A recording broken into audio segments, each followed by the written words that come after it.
we're talking about game design, and whatever I present today is just many different tools of game design that can help you conceptualize in your mind your game and maybe think more about finer details of your game within the context of something that you can orient your concept around. And it's not the only technique that's out there. It's not the most successful technique. It's just something that game designers do learn, or that you will encounter when you're trying to study or research how game design works. These are just some concepts of it. And these concepts are universally applicable to any game that you want to make. It doesn't have to be video games. It doesn't have to be board games. It can be card games. It is even applicable to tabletop RPGs or sessions that you write within those tabletop RPGs. Also, it can be applied to tabletop RPG rule systems as well. And LARPs. Does it help in my flirting game? Well, I have used the techniques that I'm going to talk about today for Osminox Adventure.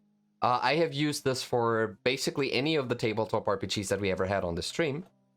Any of the tabletop RPGs that I did off stream with just friends.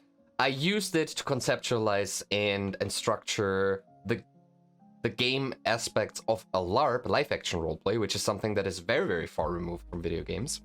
So these techniques are certainly useful, and I hope they will be useful to you once we go over them. I'm good at presenting things, not so good at explaining things sometimes, but we'll try our best. And today we're gonna do everything with the focus of my new game, Desk Story, where the game design process, I don't need that, thank you very much, Miro, where the game design and all the aspects of the games aren't even finished yet. Right? There's so much that I need to think about, that I need to conceptualize, and I now feel like after all this prototyping, I'm still at the point where I have no idea where to go now. So I have to think about my game design so I know what else I need to do in the game development. So, game design and game development are two different things, but they're highly reliant on each other. Game development really means sitting down, doing the physical or mental tasks that you need to do in order for a game to be created. Game development can be sitting down, creating, for a board game, for example, can be sitting down, creating a test board or test cards or like game testing pieces, testing them out with other people, trying to see what works and what doesn't. While the game design would be, okay, before I even do these prototype conceptualizations, what even is my game? What should it look like? What elements should be in there? And this leads me to the first slide, the so-called core. So we can see here we have a core, and then there's many weird things around it. There's story, there's the main character, exploration, items, enemies, combat. I can make endless extensions that point towards this core, but what does that even mean? So I was talking about the game design tries to figure out what even is my game. I'm not going into the details of what the definition of a game is. At least not in this talk. We can have this talk, but I personally never really found it that useful. But we all know what a game is. It's something that we do for fun. It's something that has certain rules and that presents us with certain challenges along the way. Very simplified version of what a game is. But when you start out designing a game, or when I start out designing a game, I try to summarize whatever my game is in a very simplified core. And that core could be, it's kind of similar to the technique that story writers use, or that book writers or authors use, where it's always said that you should be able to summarize the core of your book in just one sentence. Because then you know what the essence of your story is, and then you can make all the decisions around this essence. And that's the same thing for the core in a video game. The core is where you look at to see where are you right now in gameplay, in graphics, in story writing, in character development or whatnot. Every time you face yourself with you have to make a decision, and it's like, what decision should I do? What is the right decision? And usually the right decision, and it's not always that easy, is whatever works towards your core or your core experience. For anybody out there knowing game design already, there is another thing called core aesthetics. I'm not talking about that, but later on. So, what is the core? What was the core of Osminox Adventure? Did anybody is anybody in chat who played Osminox Adventure can tell me what the core for them of that game was? If you'd have to describe like the essence of Osminox Adventure in just one word, what would that word be? And now I hope I did it correct, because of course people interpret your work differently than you do, but maybe somebody gets it.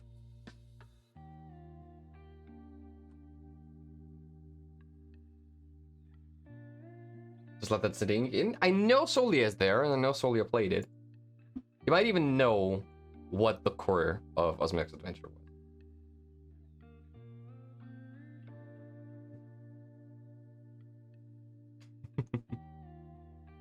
Okay, no answer, no answer. I'm waiting a little bit longer. Oops. That should actually be locked. I prepared all this, and now it is not prepared. This one's prepared. All right, so the core of Osminox Adventure, believe it or not, whether or not I achieved my core is a different discussion to what I thought my core was, is chosen family. That was my core for Osminox Adventure. So every time I look towards what do I do with any aspect of the game, I was like, does this convey anything about the topic chosen family?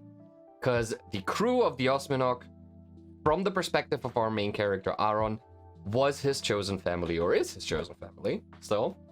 And all the plot, all the drama, all the tension that should come from this game should clash with that core, where suddenly Aaron's actual family is popping up in some form and causes trouble for his now chosen family, and he is in between, where he has to say, do I stick with my mother that I remember fondly but isn't there for me anymore, or apparently never was in the part of the story, or do I stick with those people that took me in, that had no need to do that for me and became my family, and I'm now part of them? So that was the core of Osminox Adventure. So what is my core for Desk Story? And this is where things get a bit weird and a tiny bit dark. The core for Desk Story should be child depression. Not a fun topic, I know, and it sounds wildly weird. This game about like erasers with faces and doodled characters is supposed to be about child depression. How is that gonna be? Well, the idea behind Desk Story from the very beginning was that the story that is acted out with these writing utensils, with these office supplies, is a child playing with his school toy, with his school supplies, or with office supplies in an office where his dad works. And while I'm not 100% settled on what the story is gonna be, now I know what the core of the story is gonna be. Now I know what the context of everything that is gonna be in Desk Story is. It should all lead back to child depression. Why is it child depression? I think I was a depressed child, and you should write from a place that you know. And I want to capture this weird situation where something as huge and complex as depression is hitting something that we always see as very innocent and in some form simple, even though people that work with children know that children are not at all simple. These two concepts together makes for an interesting groundwork to create a game with. And that's why I want to have a story where the child is depressed for some reason. Right now, I'm leading towards that part of the family might have died or left. I'm not settled on which it is. I'm not even sure if I'm ever making it very clear, but only one of the parents is still there. tries to keep up with the child, tries to make the situation not any worse, but we're all humans, things get worse, and in the end, the child depression should be resolved in a sense of that the parent knows that what this kid is going through, and then addresses what the kid's needs are then. This is where I want to go. So, and the story enacted with the school supplies should then be a coping mechanism for the child. It should include things that the child is encountering in real life and tries to work through it. Because children, even though they are not simple and even though they are smarter than we often assume that they are, they don't have this emotional maturity where they can reflect upon themselves and their feelings in a healthy manner and get through to the other end. So that's why they usually do that with some form of playing or some form of media that they consume. And this is what my core for Desk Story is supposed to be. A child being depressed, trying to work through it, and it works through it by telling stories that reflect its life with these characters and doodles. Alright, so now we know what our core is. But that doesn't tell me anything about... I mean, that now gives me context for what is the story, what's the main character, what's exploration gonna look like, what are items in the game, what could be enemies, what do the enemies symbolize, combat, oh yeah, that's a huge gameplay part, but I know child depression, how does that connect to combat? And my answer is, I don't know yet. We have to figure that out. And to figure this out, we have to... There are some tools where how you structure games and then take each individual piece and deep dive into what should these pieces look like, or how could that be. And one of the most useful and most basic tools for that is the Element Tetrad. I hope that is the English pronunciation, because I learned that in German, and that is Element Tetrad. I hope the English pronunciation Element Tetrad is correct. If not, maybe Google can help us. Let's see. Element Tetrad. Can we have a Übersetzer? Where's Google Translate when you need it? Seriously, it's not here. Oh, there it is. Element Tetrad.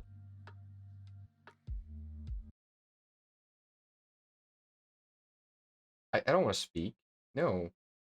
Stop it. Element Tetrad.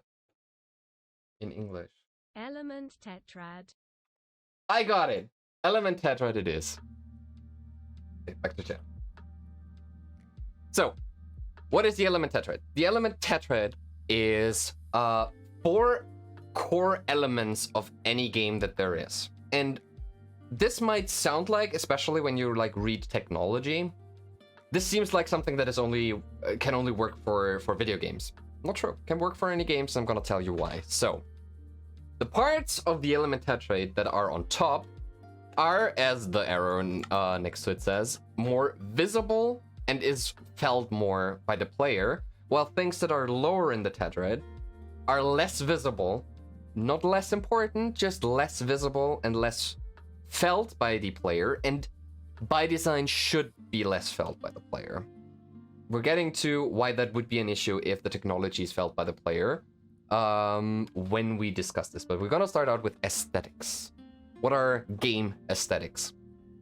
Game aesthetics is any part of a game that conveys feelings towards the person consuming that game.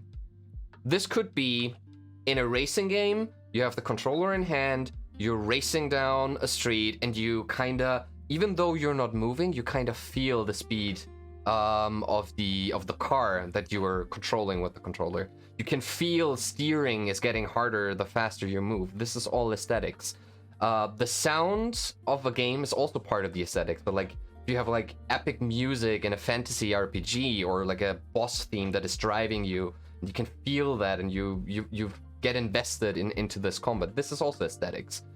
Aesthetics can be art in your game. So like, is it a very colorful jump and run like Mario, or is it a very gritty and realistic art style as it would be for The Last of Us, for example? these are all parts of the aesthetic. And now you'd say, like, but yeah, the graphics, aren't they part of the technology? Well, yes, the Element Tetrad are different components that all influence each other and only make sense as a whole product because they're working together. This is why they're connected here in the middle. They're all working towards your core. They all work towards what your game is gonna be like. And they influence each other and also sometimes limit each other. Because especially when we get to technology, like, I want to make a massive multiplayer online game where millions of players can be on the same map fighting for ownership of certain parts of lands. But as we've seen, not many MMOs can actually enact on that technology. So technology can be a limiting factor, but also aesthetics if you design. So what are mechanics? Mechanics are game mechanics. These are the crunchy rules of what your game is. It is rule sets like in Super Mario, if you don't have a power-up, you get hit by an enemy, you die. If you run out of time, you die. You can jump on platforms, and you can jump over chasms, but if you fall into chasms, you die. It can be... mechanics can be if you point your targeting cursor on an enemy and click a button, and then you shoot. Trap? What? Why a trap? Traps can be mechanics. They certainly can be. They can also be parts aesthetics. Depends on how these act out. But those might be things where aesthetics and mechanics work together. Because in a fantasy game, there might be a mechanic for there can be traps. If you trigger traps, something bad is gonna happen to you. That would be a mechanic. But the aesthetic of a trap could be, instead of just like a bear trap in a realistic world, it is a fireball being hurled at you because it's a fantasy RPG and there's magic. So the aesthetics can express what the mechanics are trying to convey or what the mechanics dictate. So those two elements are together. So yeah, Solia. Story is, I think, the most self-explanatory. So wait, let's put these aesthetics and mechanics in different contexts, because this Element Tetrad, I love this for LARPs specifically. But now you would say, like, for a live action roleplay, how do aesthetics and mechanics work? Well, pretty easy. Aesthetics are, what kind of LARP are you doing? Are you doing a pirate LARP? Are you doing a fantasy LARP with elves and whatnot? Are you doing a realistic, down-to-earth historical LARP? Those are all aesthetics that you need to keep in mind, and you have to have a vision and plan for what you want to enact on. And mechanics can be, some LARPs have rule systems that are very rigid, that go by point buy. You have a character, that character's skills, and you can only do what those skills dictate. Or your mechanics are, you can do whatever you can present correctly in front of a crowd. So if you're a mage and you do like theatrics and you have like light effects, or hopefully not pyrotechnics, because that can sometimes go awry. But as long as you convey well what you want to do, it's gonna happen mechanically in the context of the LARP. And those two, and especially technology, is often forgotten for tabletop RPGs and LARPs, even though they are very, very, very important. Because if they are not working together, it gets iffy. Well, story. Pretty self-explanatory. It is the story of your game. That also means that you make a very specific effort to not have story in your game, or very little story of your game, or only as much story in your game as you need. So, for example, the first Mario Brothers game, Super Mario Brothers, had a very simple damsel in distress story. A princess got kidnapped by a monster. The hero has to go and get her back. There is not much more story than that. If we're just taking the first Super Mario, that's all the lore we got. We got names for the characters, but that's about it. And people turning into blocks. That's also part of the story that not many people know. All the blocks in Super Mario Bros. 1 are just toads being transformed into blocks. So if you destroy them, you basically kill them. Well. But yeah, and then of course there are grander stories. Like the BioShock games are very heavily focused on stories, even though they are very important on other departments as well. Princess Toadstool. No! No! No! We're not bringing that joke back. But yeah, the Element Tetrad doesn't say that you do need all of these elements to have a game that is internally consistent. It doesn't mean that all of these elements need to be on the same level of importance as each other. For a very mechanically intense speedrunning game, story might not be that important. If speedrunning or like going fast is what you want to do. Or for a racing game where you're just basically trying to emulate the experience of being a race car driver, you don't need much story, even though sometimes sports games and racing games are now trying to come up with the stories to have more single player focused content. But usually, story, not a big of a deal for those games, and it's fine. They don't have to have that. And now we have technology. And technology is often hard to... So every time I talk with another tabletop DM or with a LARP organizer, and I tell him, hey, look at this concept of coming up with games or structuring games. I like it. Technology? This is for video games, so what do I have to do with technology? Well, technology, if you're in a tabletop RPG, the technology is parts of what props up everything else. So technology in the Element Tetrad is these are the either physical or digital aspects of a game that make it possible to even have mechanics, aesthetics, or story. And while technology for tabletop RPGs is usually very simple in the sense of you have a rulebook, like let's take, for example, Call of Cthulhu here, that is part of the technology. This is the rules book where the mechanics are described, and the way the technology or the way Call of Cthulhu conveys these mechanics to me is via a book. So the book is the technology that enables the mechanics. Then how can I enact the mechanics? Because here it says, like, depending on how much points in certain skills you have to do something to check whether or not the thing you do is working or not. And part of the technology would then be dice, or the pen and the paper that you're using for this. And you can, of course, extend this to, like, digital technologies aiding you in tabletop RPGs. Not saying that you always need that, but I just want to say technology, even for something as removed from digital media as a tabletop RPG or a LARP, doesn't mean that you have to forgo to think about your technology. Because what I see as technology in context of a LARP would be, what are my props? What kind of props do I have? What kind of characters does the story need? How can I equip them to look like those characters? How can they enact the mechanics? If I want to have an enemy for my LARPers to fight, how is he able to fight them without hurting them, for example? Or I want to have a puzzle that means this in the story and has these kinds of mechanics, but this should also fit the aesthetics of the world that I'm presenting. That I need to come up with a technology that can do that. It could be like a cryptex, it could be like a key and lock system. But I have to think about these things in tandem to see what technological decisions do I make in order to prop up the other elements of my story, in order to prop up the core that I want to deliver. So this is what technology is. And of course, in video game terms, technology means, what kind of engine do I use? What kind of rendering do I use? I want to have a certain aesthetic, but can my technology deliver that aesthetic? So, for example, let's say we want to, mechanics-wise, we want to have the game run on mobile phones, be playable with just 2 fingers, but it should have like a grandiose story where you command, aesthetics-wise, an army of 10,000 units.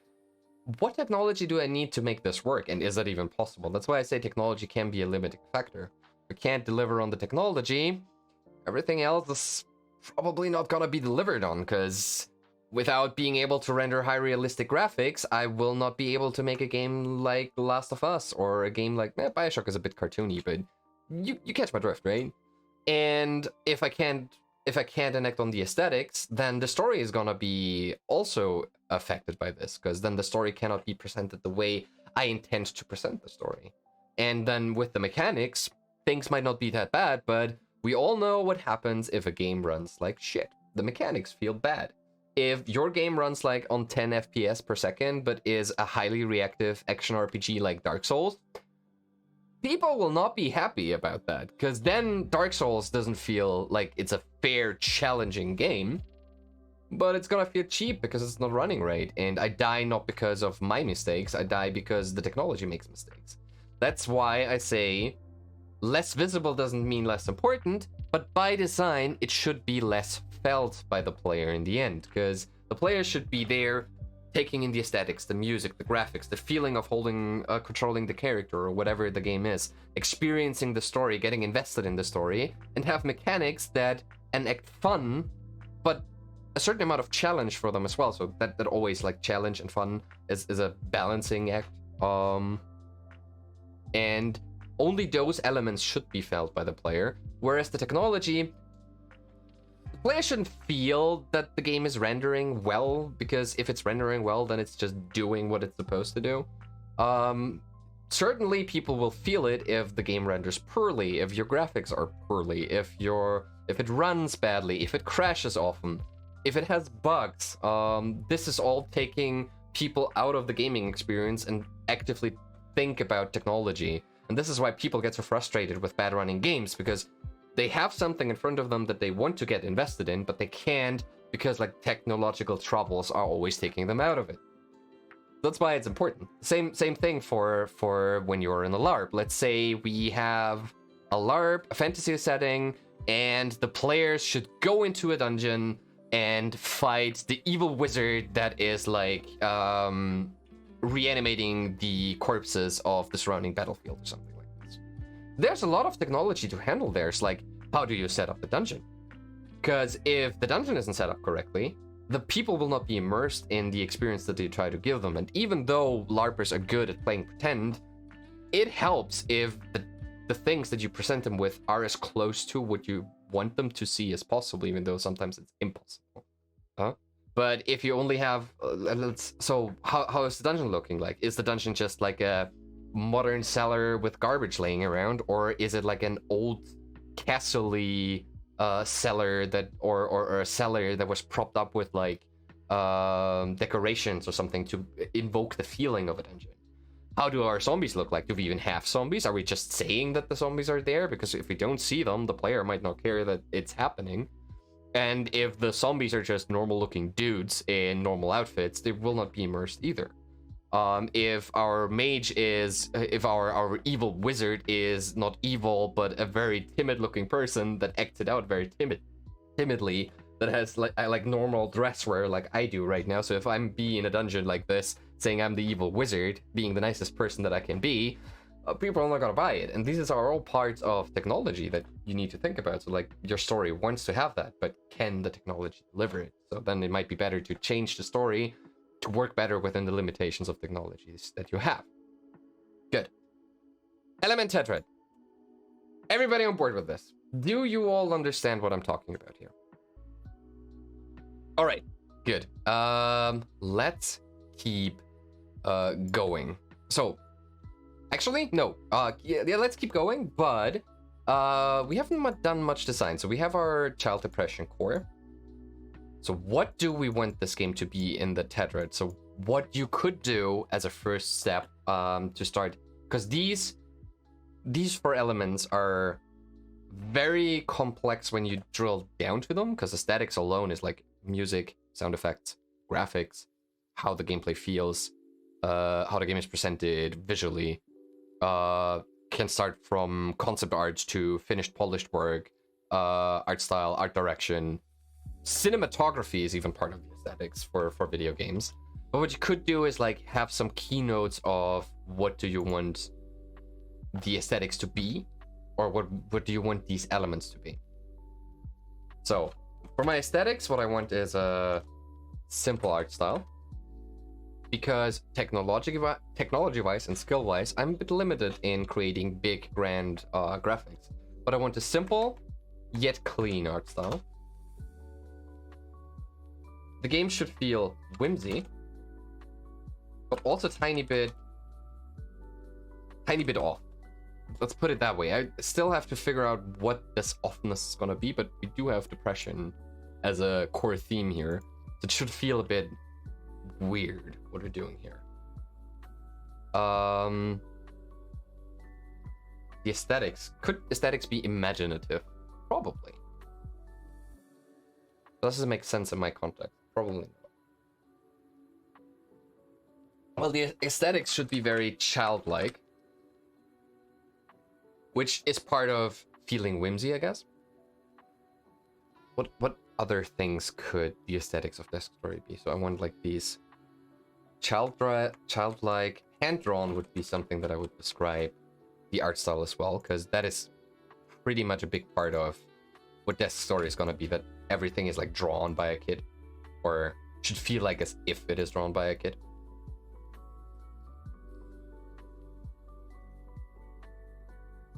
The question is, should the aesthetics be... They shouldn't be too dark, but they should be... They should be manic in some form, like in manic depression, where it goes from very child-friendly, happy-go-lucky to very dark, not very dark, but a bit brooding, and that's maybe that is what the offness should be. Let's take the offness here, and it's like manic, going from very happy-go-lucky to dark, brooding. That sounds very edgy, I know.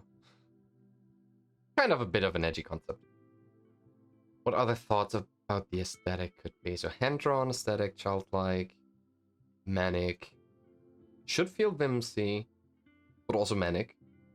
Simple yet clean art style.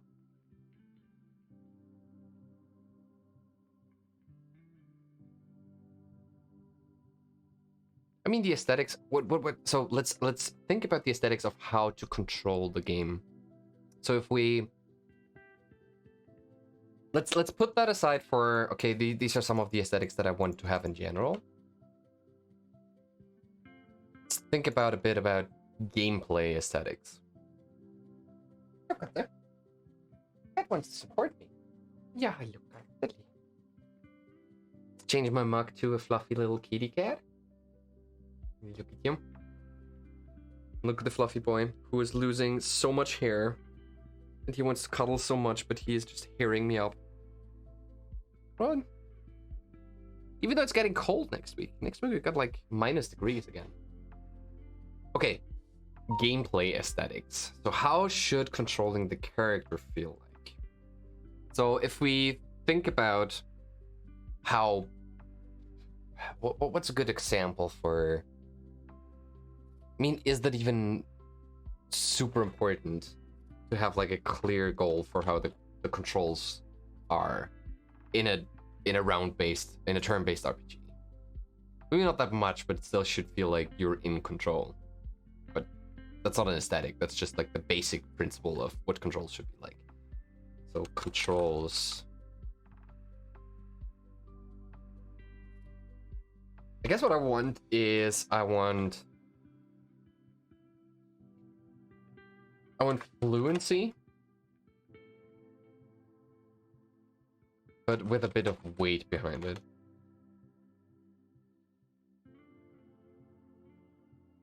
Katterli, würdest du da bitte nicht im Wege liegen? Entweder hierher kommen oder vom Tisch runter. Beides geht. The fluency, but with a bit of weight behind it. Then I want it to be snappy. Jumps and actions done immediately, kinda. Which, question is, can the technology deliver on this? Right now it's sounding pretty generic, but I guess that's all the aesthetics for this game that we need. Well, I mean, fun is always a goal for a game, so we don't have to put that in aesthetics, but it should feel engaging. Combat should feel engaging. With mini sequences. That's kind of the aesthetics for now. It's very bare bones. So what are our mechanics gonna be? So combat mechanics. Again, should be rules. Combat should be in some form interactive. Rules. Right amount of challenges. like a shopping list of things. What do you want from a game? It's like, I want a fluent controls. Yeah, that's exactly what I want. But what should the mechanics be? The mechanics should also emphasize the manic aspect.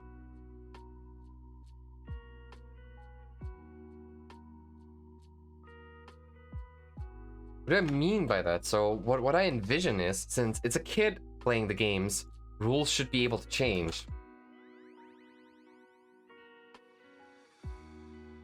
Rules can change and extend on a whim.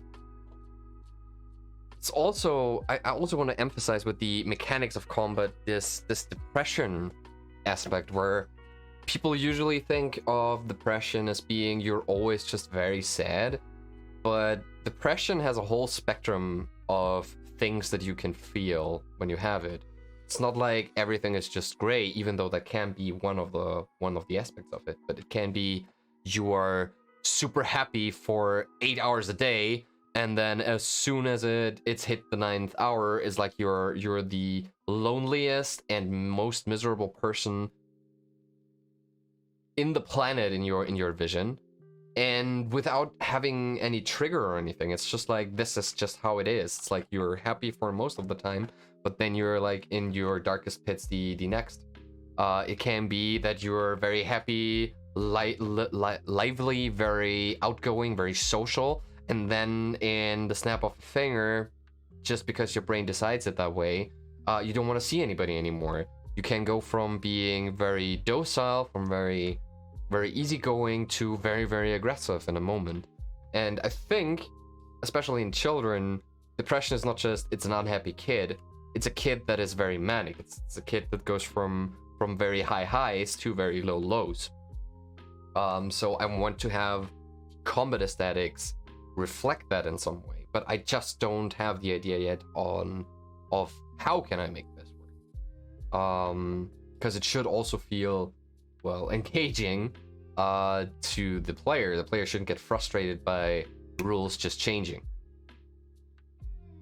So that's something that I need to make sure.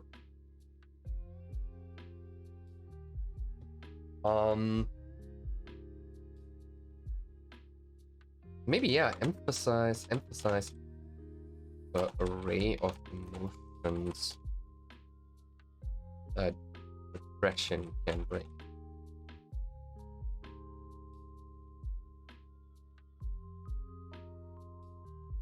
Anything else right now? So far, not on the Tetrad, but we will have more here on combat. Then we have the second aspect. We have the overworld.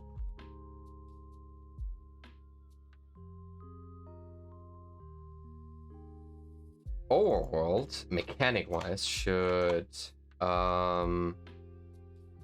enable a certain amount of freedom and exploration, but in its core, linear.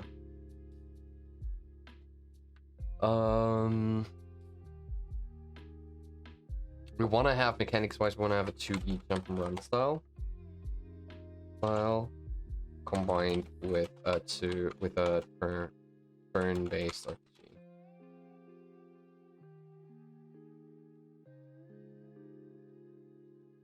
What other mechanical aesthetics for the overworld could we do? From a mechanic standpoint, not much just yet. Let's keep going. So story-wise, I already said key pointers. Key pointers of the story is meta narrative. A kid playing with his school stuff. Revolve around the core. We don't have to state that just yet. Story reflects real life of the kid. Story is a means of coping for the kid.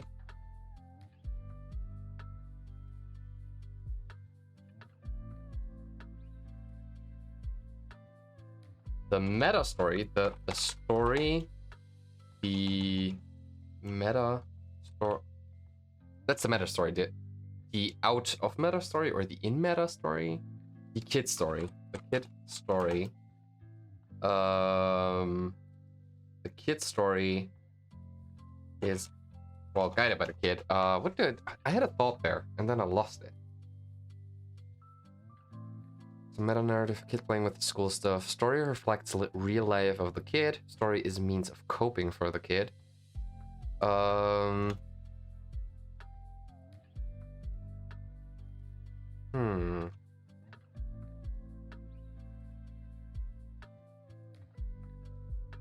Yeah, the kid story should be well, that's more aesthetics part.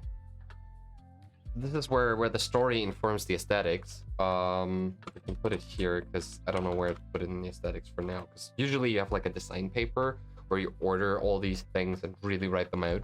But we're gonna do it quick and dirty for today. Aesthetics. Everything doodled is part of the kid's imagination, not really part of the IRL space the story plays in. So what I mean by that is like these doodle enemies that are animated, then we'll probably get like effects and whatnot. Those are not real, those are not existing, and like the kid is really like drawing up all the animations, maybe doodling like the enemies, but that's it. Everything else is just like everything that is drawn in that style is just only present inside of the kid's mind and not really present in the meta narrative. So we're not running into any plot holes there if the kid is doing like big boss fights, because they're not very real then. Okay, so and then technology. Well, technology-wise, well, the game doesn't always dictate what technology is being used, but sometimes what technology you can use informs all of the other parts. We get them later. So we're gonna do Unity, definitely. We're gonna do Unity URP. We will have HD graphics, of course, but like not super realistic ones, but at least what's there should be as smooth and good looking as possible. What other technological factors do we have? Well, in that case, C# is gonna be our programming language because that's what I can use. We're gonna be focusing on Windows. Though, keep options for Switch consoles in mind.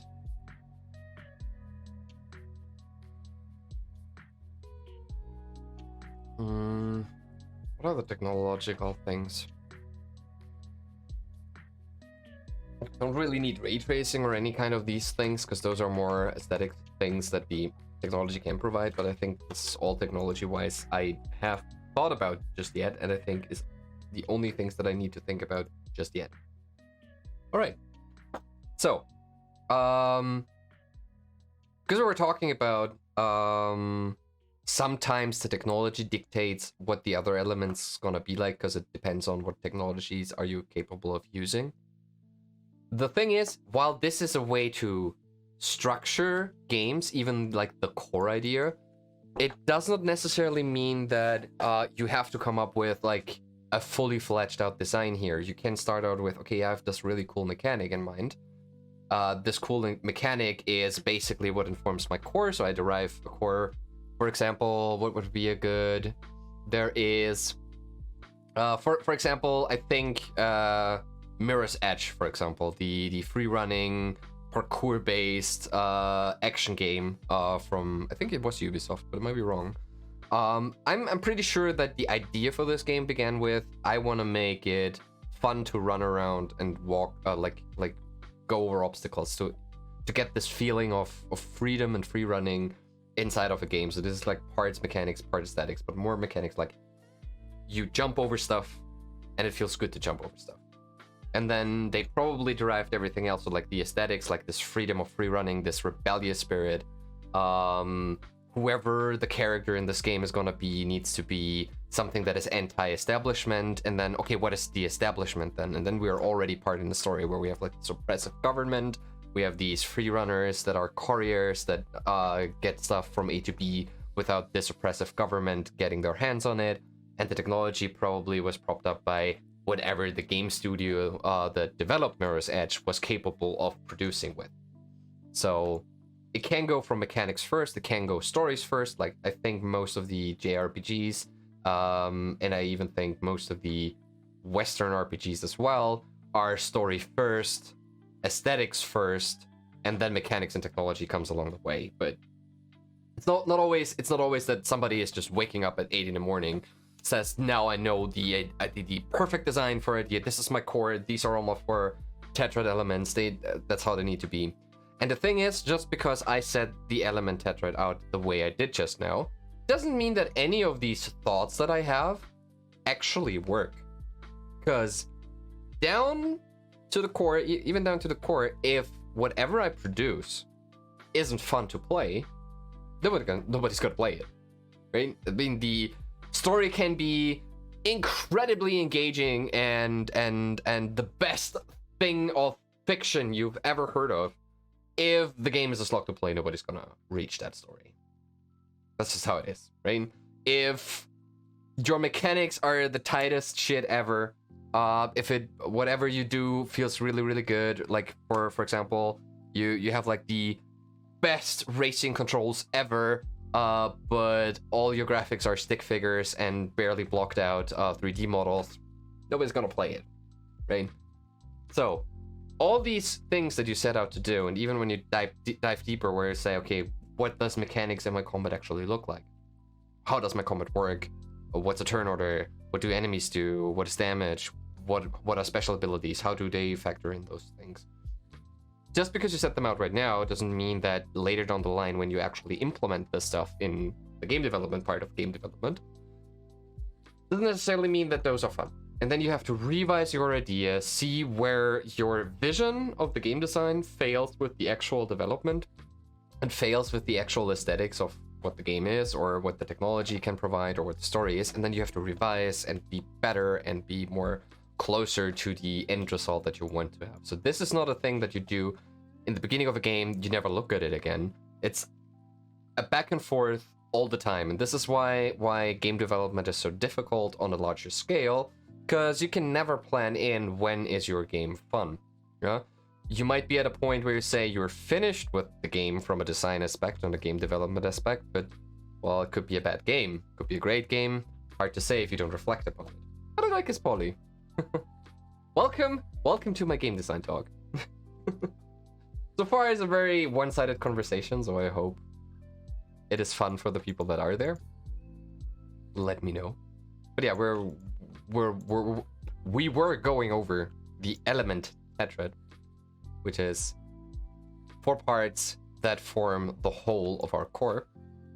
And now we're gonna deep dive a little bit about how to structure a story. So for anybody who was in my Unterwegs in Düsterburg stream with the creator of Unterwegs in Düsterburg, in this stream we were talking about the hero's journey, which, again, I want to emphasize is one way to structure a story. It is not the way to structure a story, but it is a story structure that is often used in games because it consists of elements that just lead to, that naturally lend themselves to be part of a game. So like tabletop RPGs usually follow some form of the hero's journey. Fantasy books in general follow the hero's journey. Most Greek dramas follow the hero's journey. Most modern media consisting of action movies and superhero movies follow the hero's journey. But what's the hero's journey? The hero's journey is a way to structure different points and the flow of your story by using certain elements and guidelines that it can do to set up like the whole pacing of the story. I have to admit, this is not set in stone. Even this is a very simplified form of what the hero's journey described in Greek literature is. This is like just taking the best of elements and really concises them. it's very much more complex. And again, with what we said with the Tetrad, if you make a game that is not heavy on story, you don't need all the elements in the hero's journey. You just need to use the things that are useful to you, and that's it. So what does the hero's story do? So the hero's story starts with our hero. And I'm gonna do this with the aid of Osminox Adventure. I will just jump through the parts in Osminox Adventure that follow the hero's journey and where I used it, where I might have broken it, even though that's up for debate. But yeah. Okay, so we got our main character, Aaron. That's our hero. Aaron, the first step of the hero's journey is the so-called call to adventure. So the call to adventure is something that is inflicted or pushed upon the main character of your story, which is something that they not necessarily wanted to happen, although sometimes it can be that case, but usually it's an outside factor pushing themselves onto the main character. That could be the villain, that could be some other instigating factor.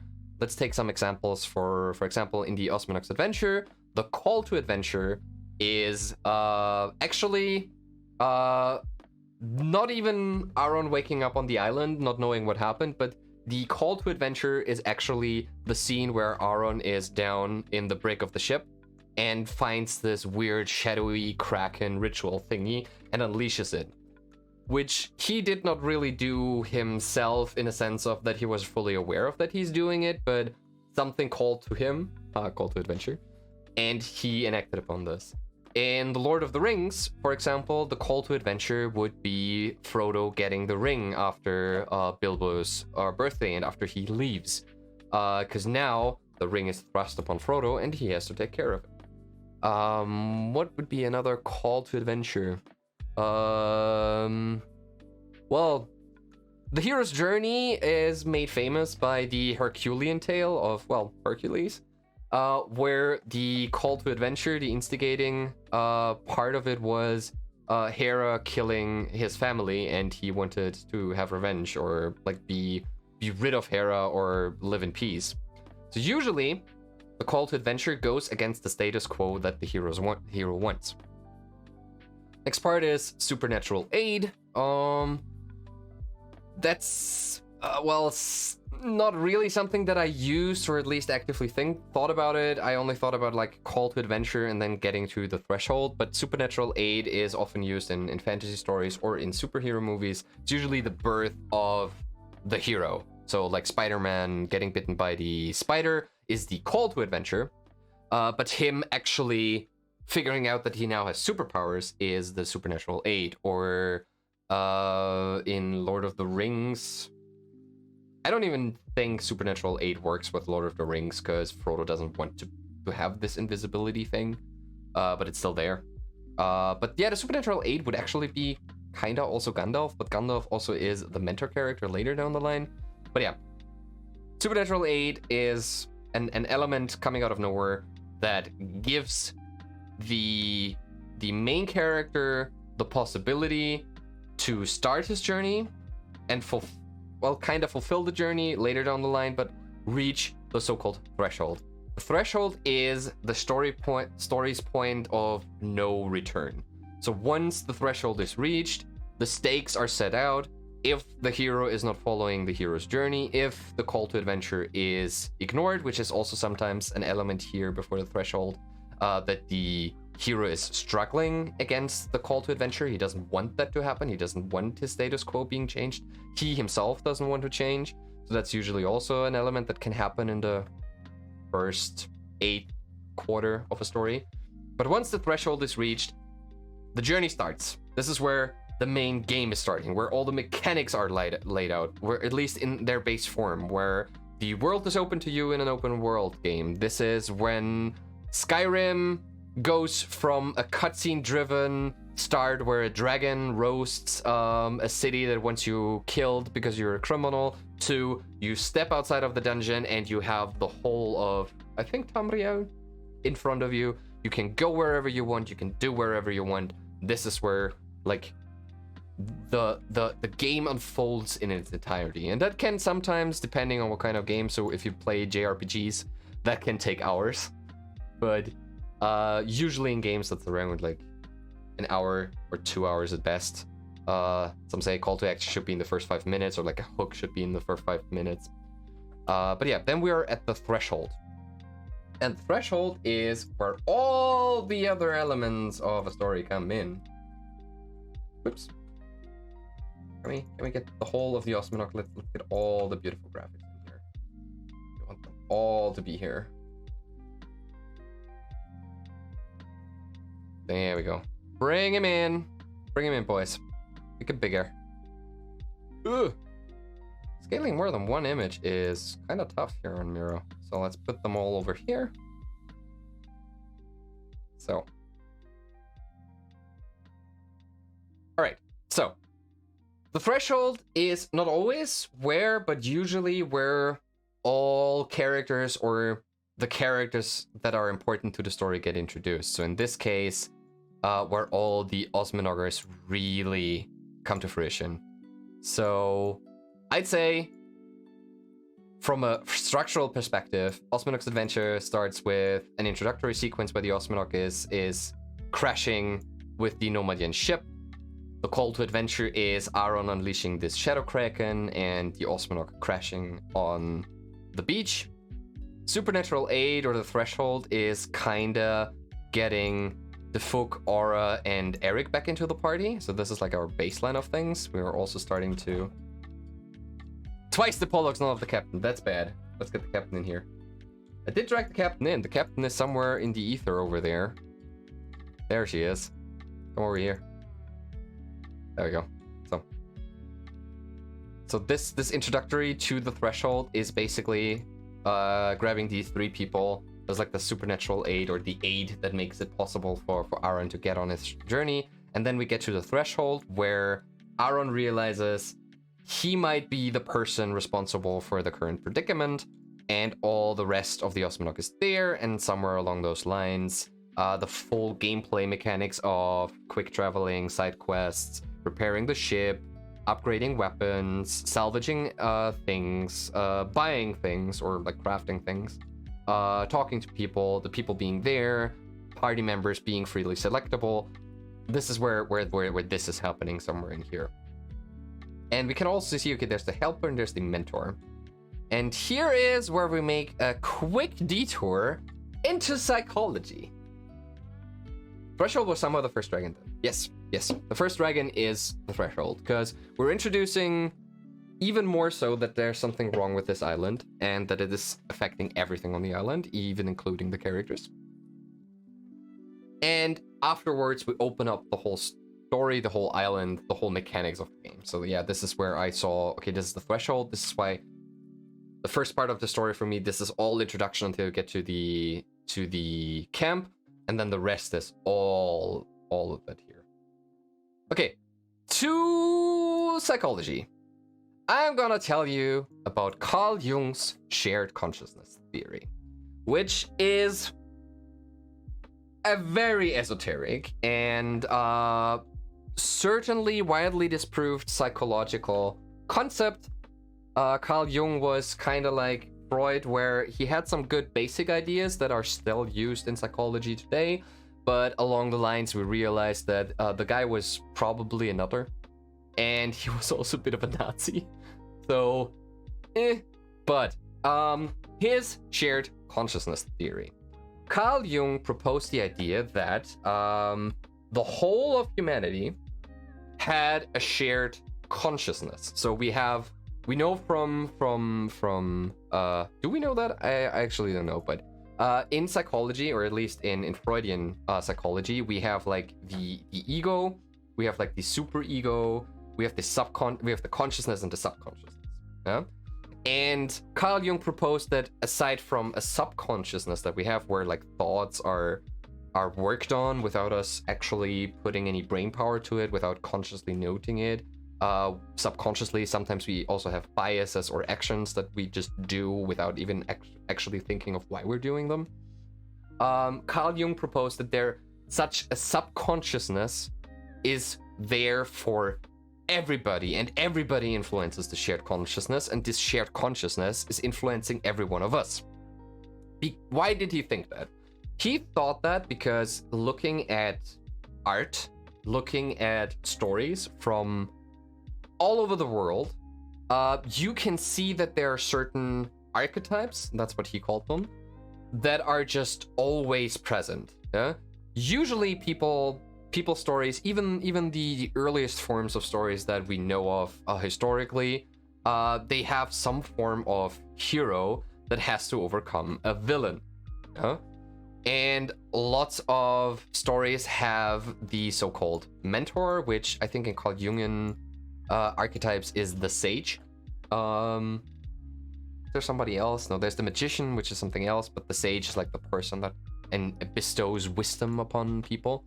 And he just realized that if he looked at all those different cultures, all those different stories, that the stories are, even though the way they're paced, told, done, certain elements were just always there. There was like the love interest that the hero had to go with. There was like a caregiving figure, usually mothers, that were there. And he thought that there is like a shared consciousness where all these subconscious thoughts and symbols are coming from, which is wild. But that's what he believed. That's what he pushed for. And that is also not a bad tool belt for storytelling, because basically what archetypes are stereotypes or cliches. Let's call them cliches. But cliches are useful in the sense of that they immediately convey what the purpose of different characters in your story are. Yeah? If you put somebody in as the heroic savior of people, then people will read them immediately as the main character and hero of a story, because that's just how we were brought up in our cultural circle. If we see an old man giving us tips, then we see him as the mentor, as the sage, even though he might not even have told us anything. It could be just an old dude that seemed to have wisdom but didn't actually depart any wisdom just yet, but we read him as that. And what Carl Jung also thought is that there is the archetypes, the good archetypes, so like the hero, the innocent bystander, the explorer, the sage, the outlaw, the magician, jester, the lover, the love interest, the everyman, which is kind of the innocent as well, but it's like just a person in a story, caregiver, usually mothers, the creator, god figures mostly, and rulers like kings and stuff. But these archetypes also have shadow archetypes, because what he said is that all these archetypes are driven by just one core aesthetic or like core need for psychology. For example, the innocent person wants safety, and if you twist this need in something into a negative, then you get a shadow archetype, because then the innocent person, if he doesn't have safety, if he gives up his safety, if he doesn't value his safety, he becomes a victim, and that's not good. If the hero forgoes his moral code, which is here called mastery. I looked for half a second and I saw slave. Yep, this is a Thursday afternoon. Where's slave? Yeah, there's slave, unfortunately. That's a shadow archetype. It's not a good thing. Hello, forgettable table pyromaniac.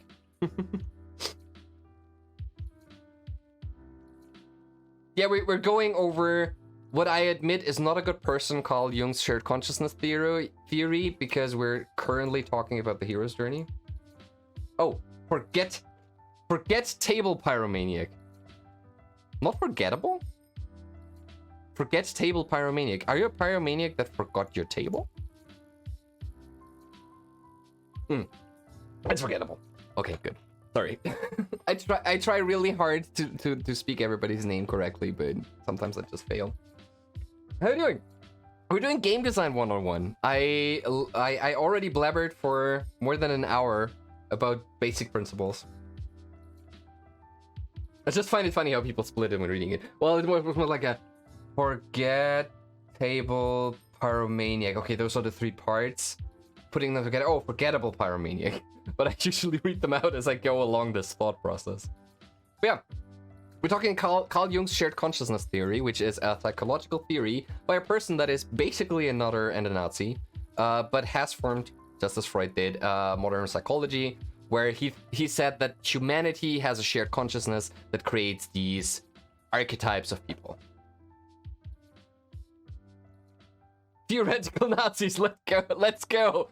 Well, at least in that, there's no problematic stuff in there. All the other rest, you probably don't have to look around. And this is kind of problematic as well. But yeah, we have good archetypes. This is if we take the core need too hard and become a positive figure. But we always have to fight our shadow. So anybody who is a hero can become a villain, because if he forgoes the mastery of his moral code, he becomes a villain. If the innocents give up their gives up their safety, they become a victim. The sage, who usually is depicted as somebody who values knowledge and the imparting of knowledge, can become the shadow archetype of an elitist if he is just a know-it-all, but is not interested in actually sharing that knowledge. Then he becomes, well, an elitist.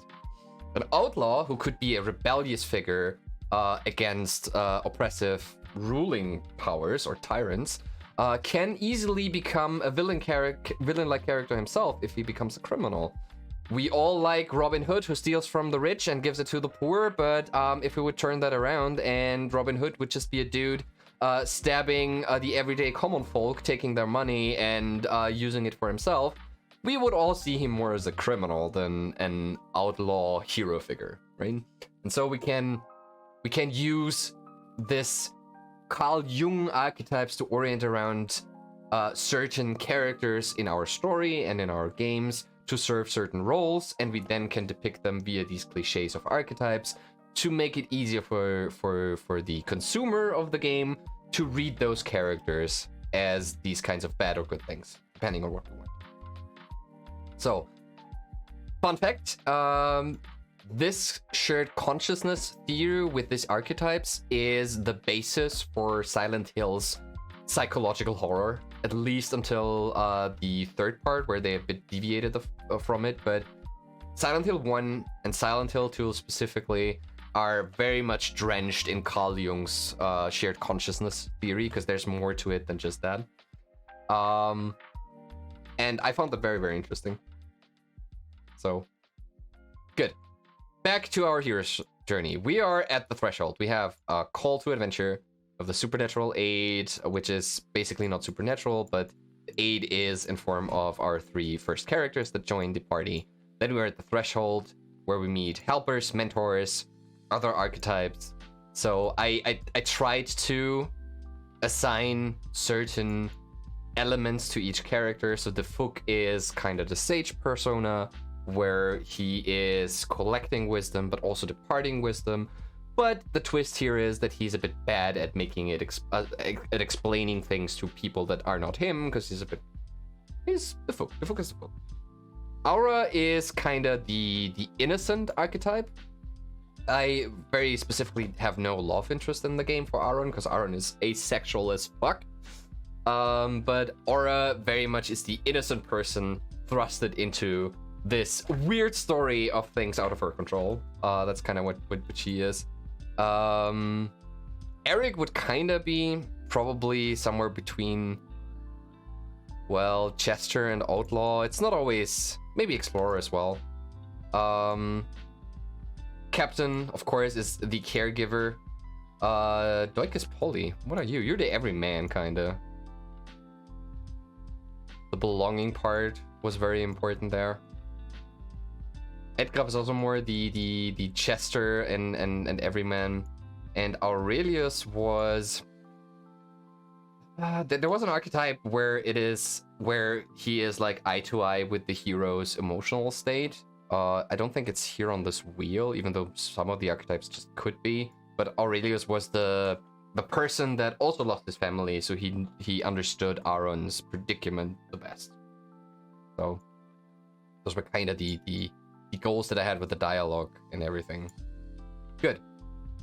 Onwards. So we are in our threshold. That would be basically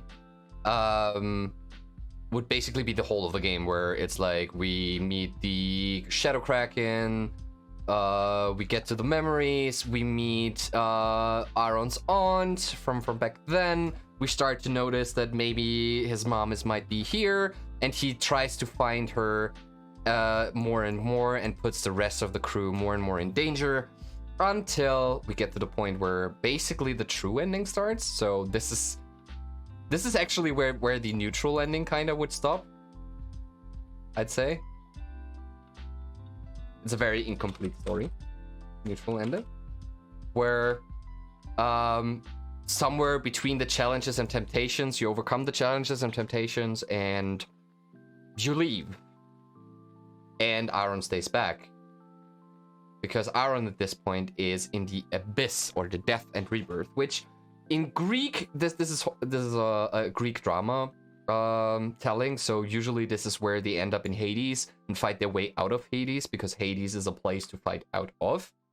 But the part of the revelation and the abyss and death and rebirth is where everything either goes so horribly wrong that the hero is at his lowest point, or where everything was going really well, and then we rug pull the player, or rug pull the reader, and everything goes to shit. Characters die, dire consequences can happen. This could also be like a twist where the main character would die, and a new main character steps up that finishes the transformation and atonement of the original character, who is a symbolization, like the well, not the descendant. Ascendant? Descendant? The descendant from our main character, even though they might not be directly related. But this is what the abyss is. This is when Aaron realizes, yes, his mother is here. His mother is not a good person and is taking him over. And this is where I broke a bit with the hero's journey formula for quite a bit. Because in the end of Osminox Adventure, I always had in mind that the ending of the story should be about the rest of the crew and not about Aaron himself. That the ending of the game should be Aaron fucked something up, let's put it that way, or went too far, and the Osminox now has the choice to either rescue him or don't rescue him. That's why I have this scene in the true ending where at least Tristan, who is the most standoffish of characters in this merry crew, is kind of like arguing for not saving Aaron, or not understanding why everybody is so keen on finding him. And the rest of the crew starts reflecting upon what they have in common, and why they are a chosen family, why they're important to each other, and why they have to get Aaron back. And then we kind of jump over atonement and transformation, because we're still in the abyss of death and rebirth when the final boss fight happens. And only after the final boss fight, where the Osminox is like the main focus of this trials and tribulations, is overcome, Aaron comes back to his self and completes his transformation. The transformation is where the flaws our main hero has, that we established from the call of the adventure to challenges and temptations, can be as simple as I never wanted to go on an adventure, even though I really wanted to go on an adventure, which is kind of the hero's journey of Bilbo Baggins in The Hobbit. Not in Lord of the Rings, but starts out with Bilbo not wanting to go on an adventure, even though he really wanted to, because he didn't want to see this part of himself, until he gets to a point where everything goes to the lowest point for him, at least, because most of the time in The Hobbit things happen to other people, not to Bilbo himself. But this is the point where I would say somewhere after he met Gollum would be the abyss, the death, and the rebirth, and where he starts to embrace his need for adventure and his want for adventure, and then like overcomes the challenge of Smaug and tricks him, and then the whole battle starts, and then Bilbo doesn't really matter in the grand scheme of things.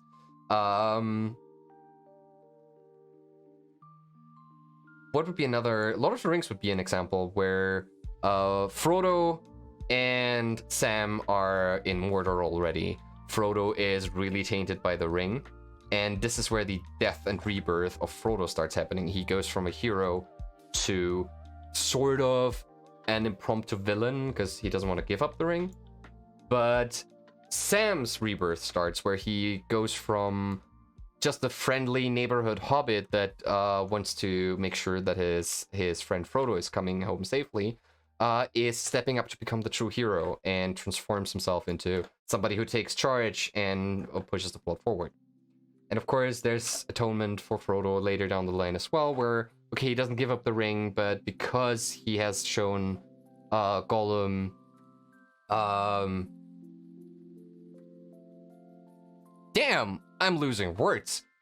He has shown Gollum mercy, and just because he did that, it later comes back to show him that you are a good person. You showed this creature who doesn't deserve mercy, which led to to you losing a finger and the ring, but that's a good thing in that case, and that brings Frodo back. And this is what Aaron goes through after the Osmanok beats his mother, and he returns to his self, reflects upon what happened, and realizes his mother didn't have his best in mind, but the Osmanok did, and the Osmanok will be there for him while his mother never really was, and his mother just used him as a tool. So he transformed back to this family obsessed to more like the chosen family is what I should really care about, and reprimands his mom, which is the atonement that Aaron does in that case, even though he doesn't need an atonement in front of his chosen family, but for himself he needed to tell his mother to fuck off. And that also atones his mother somewhat, because she tries to make it so that the whole world isn't going under. And then we have this whole scene where Aaron hallucinates this meeting with all the characters of his past. And then, well, we're getting to the last part of the hero's journey, to the return. Usually meant the gift of the goddess, because it's Greek. That means, well, the gods depart something onto the hero that makes him able to return in peace. But very important is, since we did have transformation, we had a death and rebirth in between, we had challenges and temptations, the hero returning to the status quo is not the hero that departed on the story. The hero has to come back changed. This is what the return really means in terms of the hero's journey. It has to show that while the place he goes back to is the same, he himself isn't. And you can juxtapose that somehow. You can make this very present, or it just implies in whatever has happened that the hero returns home. And with Osmanok's adventure, that was basically, while he was a very depressed character, Aaron, very obsessed with his past and not knowing what his past was and how that fits into him being a person now, he returns to the Osmanok saying, no, I don't want to find my mom anymore. I don't need to find my mom anymore, because I am my own person, and this is my chosen family, and this is where I want to be. And this is the change that Aaron went on this adventure with the aid of the Osmanok, with the Osmanok crew. So this is the hero's story and the Carl Jung's shared consciousness theory. Thing is, for the core that I have for desk story, which is, let's go back, our core is child depression. We have some notes here about what our aesthetics, mechanics, story, and technology should be. Can I follow this hero story structure? I'm not sure just yet. But maybe I could. So like if I say my story should be let's remove all the Osmanok adventure stuff. Let's think about this in the context of the story that I laid out so far. So I want to make a game about child depression. What is the... This sounds very wrong. What is the call to depression, the call to adventure here? Well, I already said that a family member disappears. Either dies, or in my case, I also thought about a divorce, where the mother and father are divorcing, and the kid stays with the father, which is a bit unusual, but why not? It's just the first thing that came to mind. Or either dies or leaves the family structure.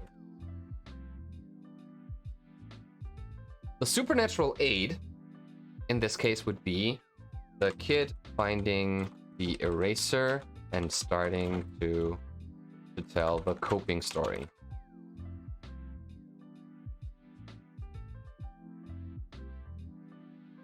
The threshold would then be, depending on how I structure everything else, would be the player playing as the main character, starting his journey into the story of the child.